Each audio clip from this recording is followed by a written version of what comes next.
Hello, this is Melissa Fredin with HSV 555101, Week 5, TBI through the lens of an HSP.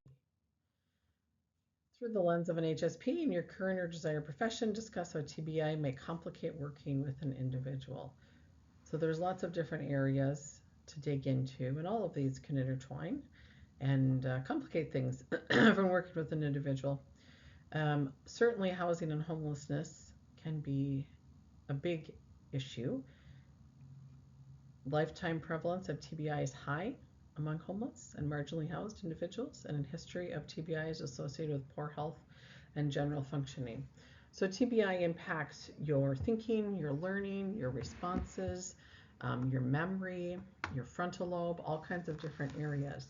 If these areas are always impacted or being compromised, it's really hard to remember things, to get a job, to hold on a job.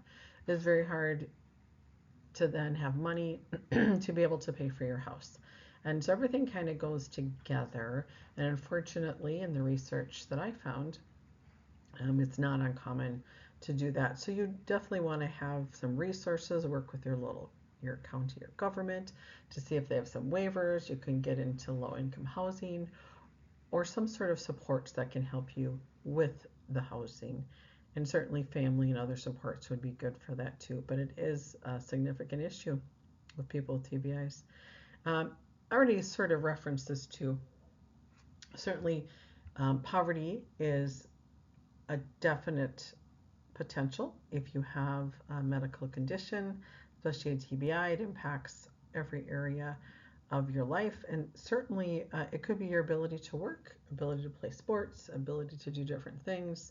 And if you have a child that has or had a TBI, you may need to care for them. You may need to make sure that they're able to remain quiet, not do sports, keep them supervised, not fall off of a chair, that kind of a thing. So they might need a higher level of supervision, and therefore they might have needs where you're not able to work as much as you would like to because of the needs of your child or your family, or maybe it's a spouse that you're looking after. Miranda warning definitely has an impact.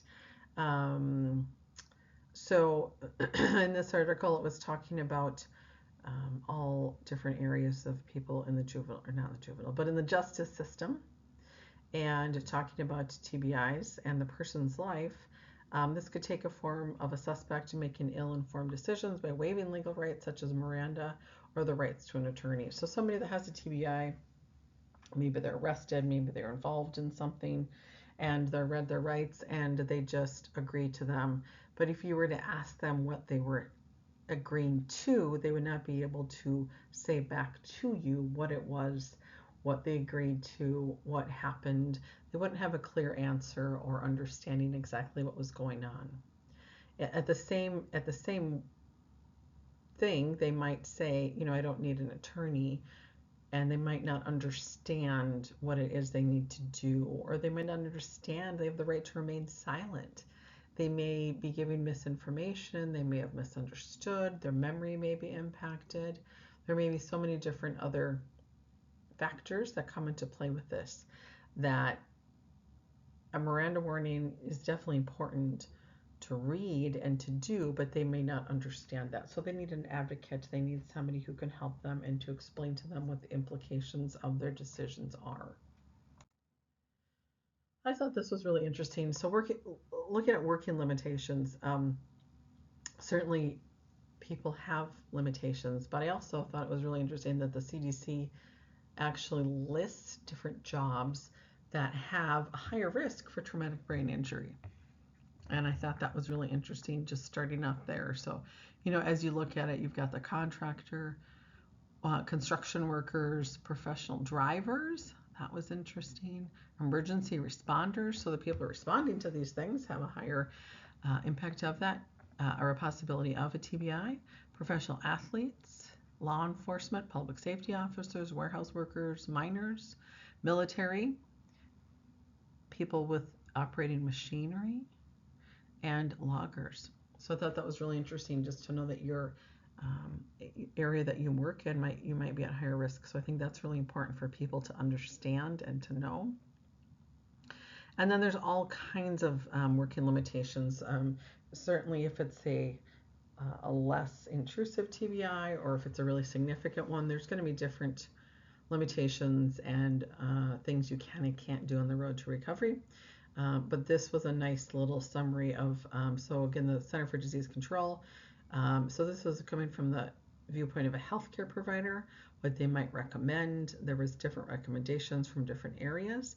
But this, I think, is pretty common when you think about TBIs and different things similar to TBIs. So rest breaks often, shortened work schedule, maybe a shortened day, less hours, later start time.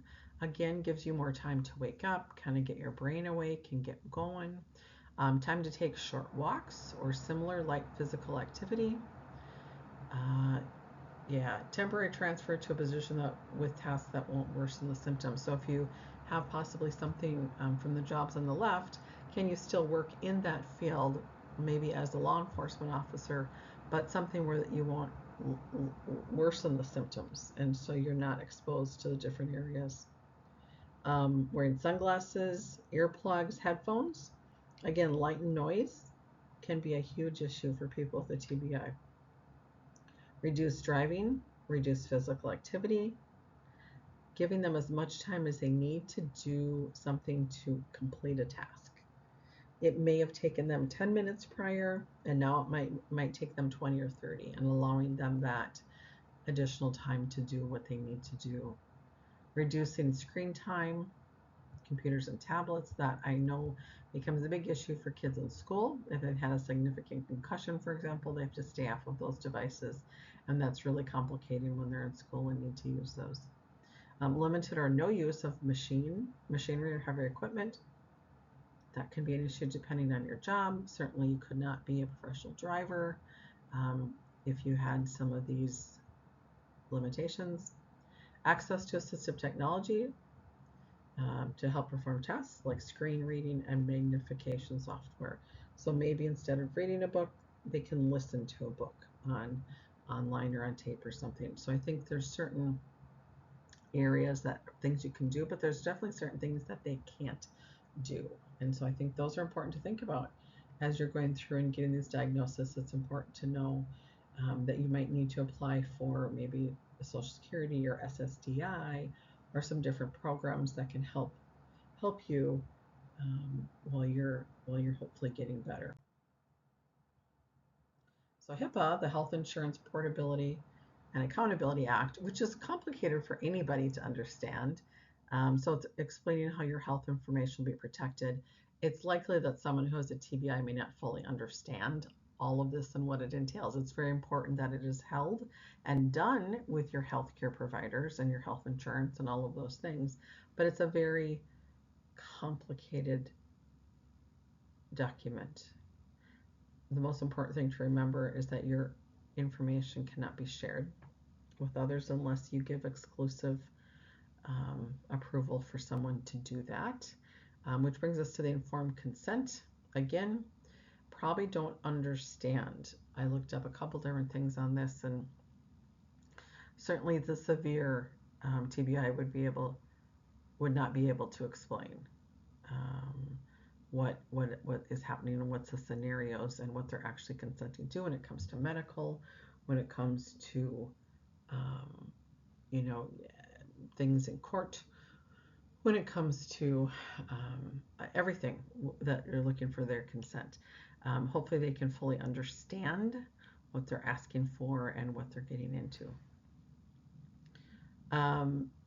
Military provisions, which this is something I wasn't aware of. I actually have some experience with the military, but it was many, many years ago. And so actually getting into the military, having a TBI prior to that would be in your medical record likely and might preclude you from actually enrolling.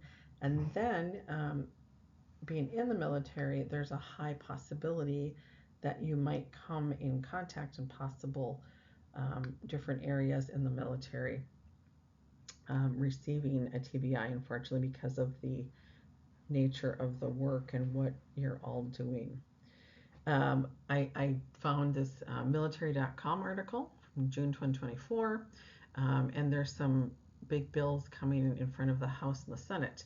Efforts to improve care and research for service members suffering from brain injuries are included in both Senate and House versions of the annual must-pass defense policy bill, raising the chances for more support for the troops could be on the way. The Pentagon would require to set safety thresholds for blast exposure and standard waiving the thresholds, creating training for service members on symptoms of blast exposure and brain injuries, and evaluate how modifying existing weapons could reduce injuries under the National Defense Authorization Act, or NDAA.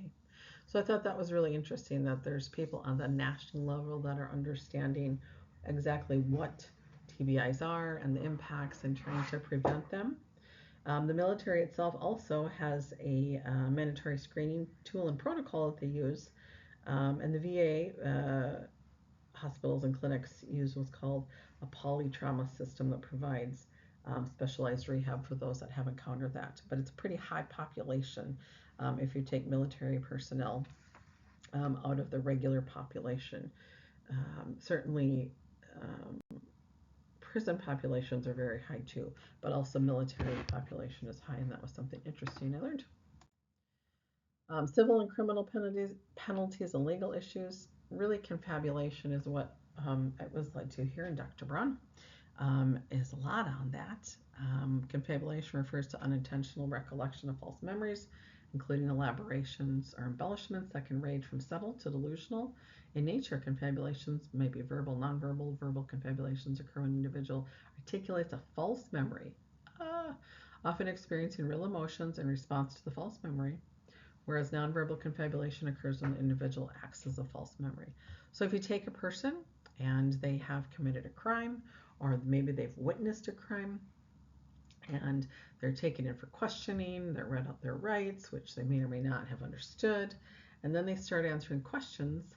Sometimes the questions they ask can be leading, and they respond how they think they should, or they have a different memory than actually happened, and that memory to them is very real, but is actually not true. And that certainly can go and make a big, huge mess down the road. If they saw a different person committing a crime, if they're admitting that they committed the crime, maybe they don't even know what the crime is. It certainly can have legal issues down the road. And it's really important that lawyers and probation workers and judges and overall the juvenile justice system have some information on TBIs. They also have some training on confabulation. It's really difficult to understand exactly when somebody is confabulating and then how to untangle that. So it's really challenging. Some individual factors, according to the National Academy of Sciences, multiple factors affect persons' access to care and an increased likelihood of negative outcomes after TBI. Some of these things include age, pre-injury status, presence of comorbidities, and propensity for resilience, as well as social and environmental factors related to sex, gender, race, ethnicity, socioeconomic status, insurance status, employment status, geographic location, and social and family support. I really thought that was a nice list. Everyone who receives a TBI certainly has different outcomes, and every single one of those areas can make an impact. Do you have health insurance where you can go in for regular visits, regular checkups, make sure that you're doing the right things? Are you able to get some mental health resources and mental health services? Is your family able to drive you to these appointments? Do you have insurance that covers these? Does your family and your community understanding? And they understand you might not be able to do all the same things you did before, and you might need a long time to recover. And do you have the supports to do that? Victimization implications, certainly you've got the cognitive abilities, intimate partner violence, vulnerability to victimization, and unfortunately this can be a cycle. If you don't quite understand what's going on, and then you go and find someone maybe as a partner who isn't safe or isn't good, and then maybe there's some violence, and maybe you receive a head injury, and then you're back to square one again. And so it's really important to understand these things and maybe see these things, especially as an HSP, as you're working with these people and you're asking these questions and you see this repeated cycle going on. How can you stop and break that down for them and help guide them in a different directions, and yet be understanding and patient with them too. Comorbid or secondary conditions. A lot of people have things going on, or once or after the TBI, they might come up with another condition.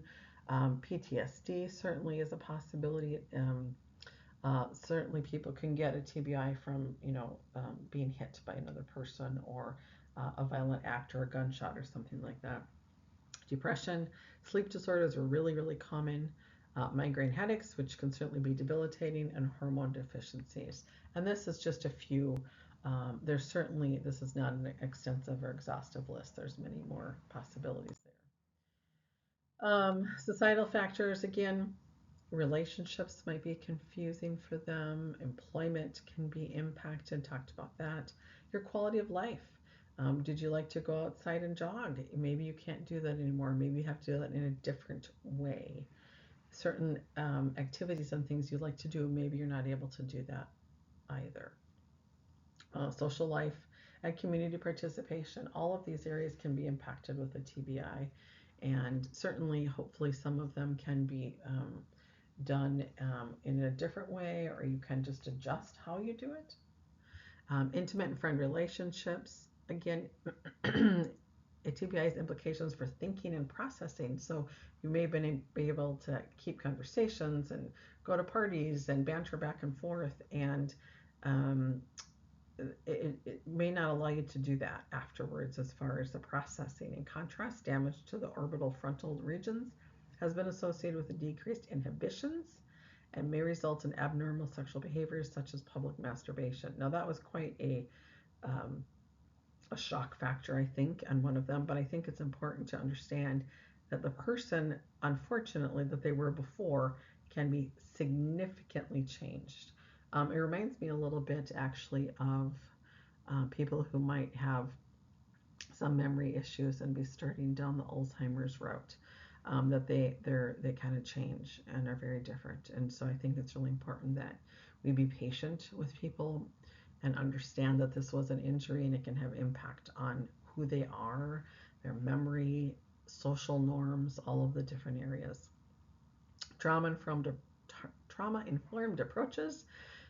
It's important that you know TBI and how to treat that. There's some different treatment modalities that work best with that.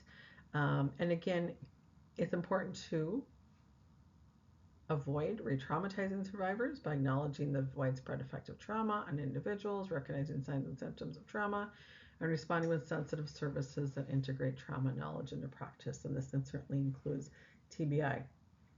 The prevalence of TBIs is really significant. It's a leading cause of disabilities among adults and children, and it's actually underdiagnosed, which is really interesting. It's really high in the prison population also. The stats said anywhere between 25 to 48 to 87% of people in prison, which is significantly higher than general population. So if you're working with somebody that might have been in prison or jail or is, that's something to think about. There's a high likelihood that they might have a TBI, and so you want to adjust your approaches appropriately. Support systems and sources. There's some wonderful organizations out there. Brain Injury Association of America, U.S. Department of Veterans Affairs.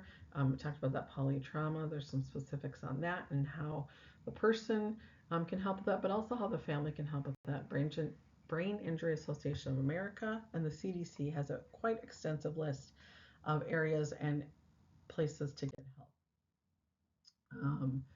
So acting as an agent of change, describe the importance of identifying TBI symptoms with the population you serve for the individual, client, organization, and society. Starting with awareness, understanding that TBIs are very common, that they're out there, the functional deficits related to brain injuries can lead to all kinds of unique things. Traumatic brain injuries have been referred to as a silent epidemic, as a society is largely unaware of the high incident rate and resulting neurocognitive Neurocognitive deficits that accompany the disturbance. In the United States, approximately 5.3 million people, 2% of the population, live with a TBI-related disability, and each year nearly 1.7 million people sustain a TBI. So it's pretty likely that we have run in, or you've run into somebody with a TBI. So it's important to just have that mindset, be curious, ask questions, that maybe this could be behind some of the things that they're working with when you work with someone who has some of these different symptoms of depression, anxiety, and PTSD, and things like that. Being patient, using trauma-informed care is really important. Understanding you might have to repeat yourself. I've got a few clients that I coach with, and certainly we go over things over and over. There might be missed appointments, so making sure you work with them in a way that they can help remember when they see you, when they meet with you, and being patient with that. I know some companies have kind of a three times and you're out, and so can you work around that? Is there a way that you can remind them that works for them? And then keep an individual approach. Everybody's a little bit different. Make sure you're part of their team, that you're supporting them and meeting them where they're at and moving forward. And here are my references. Thank you.